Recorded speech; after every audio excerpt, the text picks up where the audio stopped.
कितनी ठंड। अर्णव शर्मा ने जब बाहर की बर्फ जैसी हवा को महसूस किया तो जोर से कांप उठा। हालांकि खेल केंद्र के अंदर का तापमान खास गर्म नहीं था, लेकिन यह इमारत तेज ठंडी हवाओं को रोक रही थी और आसमान से गिरते लगातार पानी से शरीर को बचा रही थी। सच तो यह था कि अर्णव शर्मा का शरीर कल के दिन, जब दुनिया पूरी तरह अस्तव्यस्त हो गई थी, से कई बदलावों से गुजर चुका था, लेकिन ठंड के मामले में उसकी स्टेमिना और स्वास्थ्य की स्थिति अभी भी बहुत कमजोर थी। वह सामान्य इंसान से ज्यादा कुछ बेहतर नहीं था। जब तुम्हारी ताकत तेजी से बढ़ी है, शरीर की मांसपेशियों को मजबूत किया है, अगर तुम विभिन्न वातावरणों में भी ज्यादा सहनशील बनना चाहते हो और संभावित बीमारियों से बचना चाहते हो, तो तुम्हारी स्टेमिना और स्वास्थ्य सबसे महत्वपूर्ण है, लिलित ने उसके बगल से चलते हुए समझाया।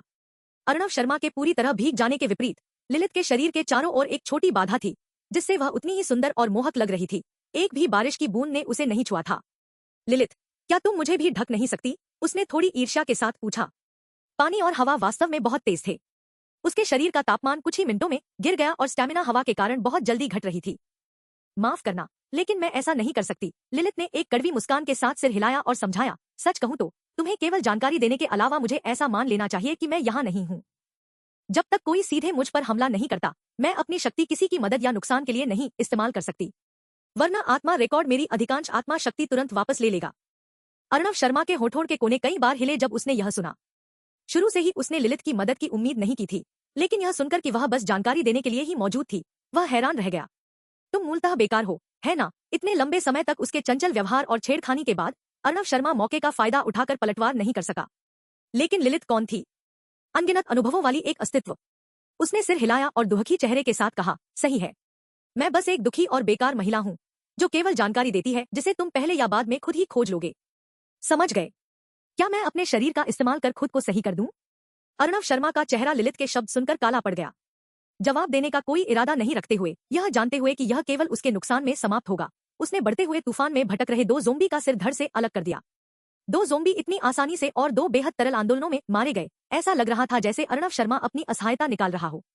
अर्णव के चेहरे की काली मुद्रा और जब वह ज़ोंबी मारते हुए अपने दांत जकड़े हुए थे, लिलित ने यह कहने से खुद को रोक नहीं पाया, ओह, क्या तुम्हारी आंखें हिंसा की ओर खुल गई हैं? सुविधाजनक और ऐसे जैसे उसने यह जीवन भर किया हो। अर्णव शर्मा ने पास की इमारत से बाहर आए 5 और ज़ोंबी की जान ले ली और जवाब दिया, सही है, हिंसा मजेदार है, एक दिन मैं तुम्हारी भी खैर नहीं छोड़ूंगा। क्या? लिलित ने खुशी से चिल्लाया और उसका चेहरा लाल हो गया, जैसे जीवन में कुछ भी न जानने वाली महिला हो। उसने अपनी लंबी पलकों से अर्णव को देखा और फुसफुसाया, तुम मुझे लात मारने की बजाय अपनी बड़ी हथेलियों से थप्पड़ मारो। अर्णव शर्मा, वह जो इतनी सहजता से ज़ोंबी मार रहा था, संतुलन खोकर लगभग गिर ही गया जब उसने बगल में खड़ी मोहक महिला के शब्द सुने। उसके दिमाग में एक बेहद व्यभिचारी दृश्य आया और उसे वास्तविकता में लौटने के लिए जोर से सिर हिलाना पड़ा। समझदारी से उसने उसे चिढ़ाना बंद कर दिया और आगे बढ़ता रहा। जब उसने चुपचाप हार मान ली, लिलित जोर से हंसी और अपने बड़े आकर्षक अंगों से दुनिया के सामने अपनी सुंदरता और मोहकता दिखा दी। विश्वविद्यालय की फार्मेसी जिम से पश्चिम दिशा में थी। सामान्यतः 10 मिनट की पैदल दूरी काफी थी। आखिरकार खेलकूद के दौरान चोट लगने पर सबसे ज्यादा दवाइयों और उपचार की जरूरत उन लोगों को थी। लेकिन अगर कोई सामान्य व्यक्ति इतनी खतरनाक परिस्थितियों में वहां पहुंचना चाहे, तो शायद उसकी जान तक नहीं बचती। यहां तक कि अर्णव शर्मा भी बेतरतीब ढंग से आगे बढ़ने की हिम्मत नहीं कर रहा था। कोहरा इतना घना था कि उसकी आंखों के सामने 5 मीटर से अधिक दिखाई नहीं दे रहा था। एक सामान्य इंसान शायद अपनी नाक तक नहीं देख पाता। सावधानी और लगातार ठोस कदमों से बढ़ते हुए अर्णव शर्मा ने अचानक बाईं ओर से अजीब हलचल महसूस की। अपनी सुरक्षा के अलावा कुछ न सोचते हुए उसने पूरी ताकत से उस दिशा में लात मारी। उसका बायां पैर जैसे एक चाबुक बन गया। 69 एजिलिटी अंक ने कोहरे को 2 हिस्सों में काट दिया और 55 स्ट्रेंथ अंक ने जोर से एक कठोर वस्तु को बाहर निकाल दिया। गरज! शत्रु दर्द में दहाड़ा और कई मीटर दूर जा गिरा। हालांकि यह केवल एक क्षण के लिए था कि उसका तेज आंदोलन कोहरे को पीछे धकेल दिया। अर्णव ने देखा कि उसका विरोधी क्या था, फिर उसे कोहरे में गायब होते देखा। विरोधी एक तेंदुए के आकार की बिल्ली निकली। उस दर्द की दहाड़ बिल्ली की मीमी जैसी नहीं, बल्कि बाघ की दहाड़ जैसी थी। अर्णव शर्मा चकित रह गया। यदि उसने पहले स्पेशल फोर्सेस सैनिक कौशल नहीं सीखा होता, तो यह विशाल बिल्ली उसे पहले ही मार चुकी होती। लेकिन अब वह केवल हमला ही नहीं सेंस कर सकता था, बल्कि अंतिम क्षण में पलटवार भी कर सकता था। अर्णव ने अपने ज़्वान्युआन तलवार के एक झटके से 23 स्तर की महान उत्परिवर्ती बिल्ली का शरीर 2 हिस्सों में काट दिया। आपने महान उत्परिवर्ती बिल्ली स्तर 23 की आत्मा शक्ति प्राप्त की। एजिलिटी +17, स्टैमिना +12, मैजिक +10, मना +10। आप स्तर 14 पर पहुंच गए। +2 स्टेटस पॉइंट्स वितरित करने के लिए आप स्तर 15 पर पहुंच गए। +2 स्टेटस पॉइंट्स वितरित करने के लिए। अर्णव शर्मा ने तलवार की ताकत महसूस करते हुए बिल्ली के शरीर को देखा। किसी नजरिए से यह तेंदुए के आकार की महान उत्परिवर्ती बिल्ली बहुत डरावनी थी, लेकिन उसके लिए एक झटका ही काफी था। सच यह था कि महान उत्परिवर्ती बिल्ली तेज थी और कोहरा, बिजली की गर्जना तथा लगातार बरसात ने अर्णव शर्मा की इंद्रियों को झकझोर रखा था, परंतु अपने तेजपन और नुकीले पंजों के अलावा इस उत्परिवर्ती प्राणी का आतंक महान तेज झींगुरा, ग्रेट फास्ट मैंटिस, स्तर 25 से तुलना नहीं कर सकता था। महान तेज झींगुरा के दोनों अग्रपैर ऐसे थे जैसे दो विशाल दरांते। वे कुछ समय के लिए अर्णव की जुआन्युआन तलवार, जो कि एक रेयर ग्रेड खजाना थी, को पकड़ सकते थे। इसके अलावा महान तेज झींगुरा की युद्ध प्रवृत्तियां महान उत्परिवर्ती बिल्ली की तुलना में कहीं अधिक उन्नत थी। और भी उस समय का अर्णव शर्मा उस समय के मुकाबले बहुत कमजोर था जब उसने महान तेज झींगुरा से भिड़ाई थी। उपर्युक्त सब कुछ ही काफी न होता, महान उत्परिवर्ती बिल्ली पहले से ही अर्णव के किक से गंभीर रूप से घायल हो चुकी थी। आखिरकार वह बिल्ली चपलता में माहिर थी पर उसकी रक्षा कमजोर थी, इसलिए जब अर्णव के 50+ स्ट्रेंथ अंक उस कमजोर शरीर से टकराएं तो कई आंतरिक अंगों को संभवतः चोट लगी होगी, जिससे उस प्राणी का खतरा काफी हद तक कम हो गया। नजदीकी खतरे की पुष्टि करने के बाद अर्णव ने झुककर उस लाल गोले को उठाया जो राक्षस के शरीर से गिरा था और जल्दी से उसे अपनी बैकपैक में रख दिया। अर्णव ने विलंब न किया और अपने गंतव्य की ओर बढ़ते रहे। अगले 5 मिनट में जब अर्णव के हाथों से 25 से अधिक ज़ोंबियों के सिर धड़ से अलग हुए तो अंततः उसने वह छोटी सी इमारत देखी जहां दवाइयां और अन्य चिकित्सा संबंधी सामग्री रखी जाती थी। अर्णव ने दरवाजा लात से खोला और एक साया उसकी ओर झपट पड़ा। उस साये की चाल सामान्य दुनिया से पहले के किसी आदमी की तुलना में थोड़ी तेज थी और किसी भी साधारण मनुष्य के लिए यह प्रकट तौर पर मौत को बुलाने वाला हमला होता। यहाँ तक कि एक विकसित इंसान भी इस अचानक हमले में गिर सकता था, पर अर्णव अब सामान्य इंसान से 8 गुना तेज था। उसकी प्रतिक्रिया गति डरावनी हो चुकी थी और उसकी चौकसी हमेशा बनी रहती थी, इसलिए अचानक हमले के सामने वह घबरा नहीं गया। एक कदम पीछे हटते हुए उसने पूरी ताकत से जोड़ते हुए लात मारी। उसका पैर साये के सीने पर लगा, पर हैरानी की बात यह थी कि साया उड़कर दूर नहीं गया, सिर्फ 2 कदम पीछे हट गया। अर्णव चकित रह गया। उसके 55 स्ट्रेंथ अंकों से वह लात सामान्यतः छाती पर लगते ही किसी इंसान को मार सकती थी। वह साया असल में एक विशाल ज़ोंबी निकला। ज़ोंबी लगभग 2 मीटर से अधिक ऊंचा था और उसके शरीर पर मोटा वसापर्त जैसा कुछ सुरक्षित कवच बनकर घिरा हुआ था।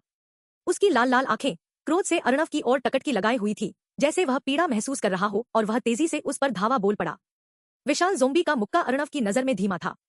उसने बाईं और एक छलांग लगाई और साथ ही ज़ोंबी के सहायक पैरों पर लात मारी।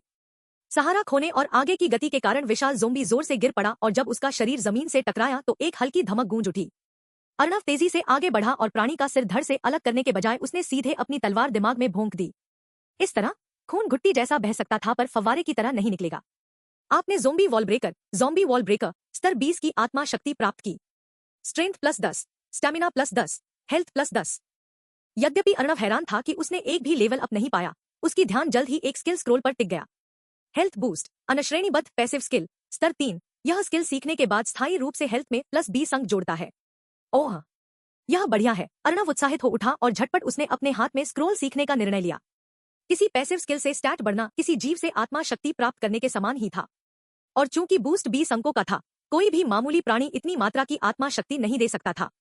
अर्णव मन ही मन सोचने लगा कि क्या अजय पांडे ने भी अपनी स्ट्रेंथ बढ़ाने वाला कोई ऐसा स्किल पाया था।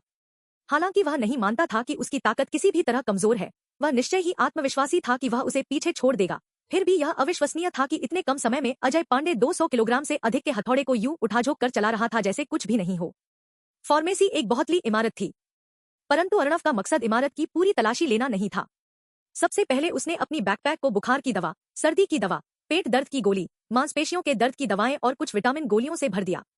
10 मिनट बाद उसकी बैकपैक बुनियादी पर आवश्यक सभी प्रकार की दवाइयों से भर चुकी थी। फिर उसने कुछ प्लास्टिक बैग लिए और शेल्फों को एक एक करके जांचना शुरू किया। जब अर्णव गैस, बैंडेड, अल्कोहल और अन्य प्राथमिक चिकित्सा सामग्रियों की खोज कर रहा था, उसने एक सीरिंज और आपातकाल के लिए मॉर्फिन की कुछ खुराक भी रख ली। पर अचानक मन में एक जंगली विचार आया जिसे वह अब तक अनदेखा कर रहा था। लिलिथ, क्या वायरस भी मना के साथ विकसित होते हैं? उसने बिना सांस लिए पूछा। अगर वायरस भी विकसित होते हैं तो न केवल उसकी अभी की कोशिशें व्यर्थ होंगी बल्कि अनगिनत लोग अब बीमारियों के कारण मर जाएंगे। असल में यह संभव था कि आने वाले समय में अधिक मौतें रोगों के कारण हों, न कि राक्षसी जीवों के। सौभाग्य से लिलिथ के अगले शब्दों ने उसकी चिंता घटा दी। तुम्हें चिंता करने की जरूरत नहीं। एक कोशिकीय जीव जैसे वायरस मना का सामना नहीं कर पाते और उनका विकसित होने की प्रक्रिया अत्यंत सीमित है, इसलिए दुनिया की मना सीधे उन्हें अनदेखा कर देती है। अर्णव अनायास ही एक राहत की सांस छोड़ दिया। यदि मामला वैसा ही था जैसा उसने सोचा था तो उसके पास जल्दी से अपने परिवार को ढूंढकर उनकी मदद करने के अलावा कोई विकल्प न होगा ताकि उनके शरीर अधिक मजबूती के साथ विकसित हो सकें। बाकी लोगों के बारे में अर्णव ने इस समय सोचना ठीक नहीं समझा। उसने इस तथ्य को नोटिस तक नहीं किया और वैसे ही कार्य करता रहा जैसे उसकी सोच सामान्य हो, जिसे वह अब भी बेकार समझता था। उस स्किल का प्रभाव धीरे धीरे उसकी दुनिया के नजरिए को बदल रहा था, बिना यह जाने कि वह बदल रहा है। कई बैगों में प्राथमिक उपचार की सभी आवश्यक चीजें भरने के बाद अर्णव ने लाल गोले को बाहर निकाला ताकि वह देख सके उसमें क्या था। पियर्सिंग ग्लव नॉर्मल ट्रेजर इस हथियार से किए गए हमले उपयोगकर्ता को स्तर 25 से नीचे के लगभग किसी भी दुश्मन की रक्षा को भेदने की अनुमति देते हैं। जब पहनते हैं तब स्ट्रेंथ +5। यह दस्ताना अजीब था। मुट्ठियों के भाग पर लगभग 30 सेंटीमीटर का एक नुकीला कांटा निकला हुआ था। +5 स्ट्रेंथ बड़ा तो नहीं था जितना कुछ अन्य प्राप्त चीजों ने दिया, पर यह मुफ्त शक्ति का इजाफा था, इसलिए अर्णव ने खुशी खुशी वह दस्ताना पहन लिया। अचानक जमीन हल्की सी हिलने लगी और अर्णव जल्दी समझ गया कि यह तूफान के कारण नहीं था। यह क्या है, उसने कहा। जैसे ही वह किसी खिड़की के पास गया, कोहरे के कुछ हिस्से गायब होते दिखे। पर सबसे अजीब बात यह थी कि कोहरे के बजाय एक घना वाष्पी बादल धीरे धीरे आसमान की ओर उठ रहा था, और जैसे कोई विशाल धीरे धीरे बढ़ रहा हो। जमीन लगातार कंपन कर रही थी और इमारतें हल्की सी हिल रही थी। अर्णव शर्मा बाहर के पर्यावरण में परिवर्तन को देखते हुए और इमारत ढहने के डर से निकलने की तैयारी करते हुए लिलित की गंभीर आवाज उसके पास गूंजी। जब अर्णव ने मुड़कर उसे देखा तो पहली बार जब वह उससे मिला था तब से लिलित के चेहरे पर गंभीर और थोड़ी चिंतित अभिव्यक्ति दिखी। लिलित ने खिड़की से बाहर देखा और चेतावनी दी, तुम्हें तैयार रहना चाहिए क्योंकि यह तुम्हारी पहली जिंदगी या मौत वाली लड़ाई हो सकती है। अगर तुम जीतते हो तो निश्चय ही तुम और भी मजबूत बन जाओगे। अगर तुम हार गए तो तुम्हारा